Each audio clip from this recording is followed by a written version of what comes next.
ప్రక్రియ చట్టం తీసుకొని వచ్చి చేసిపోయారు. నువ్వు రాకముందు నేను వచ్చిన తర్వాత చేసిన నేను వచ్చిన తర్వాత అది చేసి ఇన్ని అబద్ధాలా?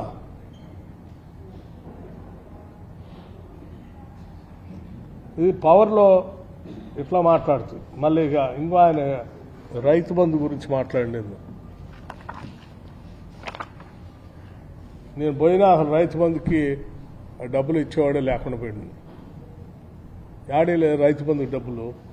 నీ పీరియడ్లో రైతు బీమా గురించి మాట్లాడిను, రైతు బంధు గురించి మాట్లాడు.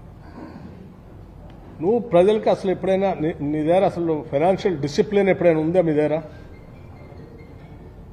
చెప్పింది ఎప్పుడైనా చేసేవాళ్ళు? నేను అడుగుతున్నాను, నేను నిలబెడతా వెళ్ళని రణరంగం చేస్తాం, తాడదీస్తాం అంటున్నావు. ఏంటి రణరంగం చేసేది? నువ్వు 3 ఎకరాల భూమి ఇస్తా అన్నావు, ఇంటికో ఉద్యోగం ఇస్తా అన్నావు, డబల్ బెడ్రూమ్ ఇల్లు కట్టిస్తా అన్నావు. ప్రతి మండలంలో 3 తగ్గకుండా ఎల్కేజీ టు పీజీ వరకు అద్భుతమైన రెసిడెన్షియల్ స్కూల్స్ కట్టిస్తా, గర్ల్స్కి బాయ్స్కి సపరేట్ స్విమ్మింగ్ పూల్స్ కూడా పెట్టిస్తా అన్నావు. 10 ఏళ్ళు కట్టినాను. కట్టినవా? చేసినవా? ఉడికేనా? మళ్ళీ ఎట్టా పంట నష్టపరిహారం చెప్తే మొత్తం నేను ఇచ్చాను, అది కూడా చెప్తున్నాను.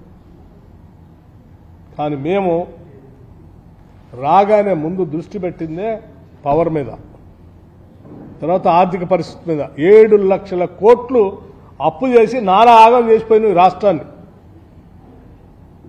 అయినా కానీ మేము రూపాయి పోగేసి దూబరా ఖర్చులు తగ్గించి అనేక భారాలని అధిగమిస్తూ మొట్టమొదటిసారి 2019లో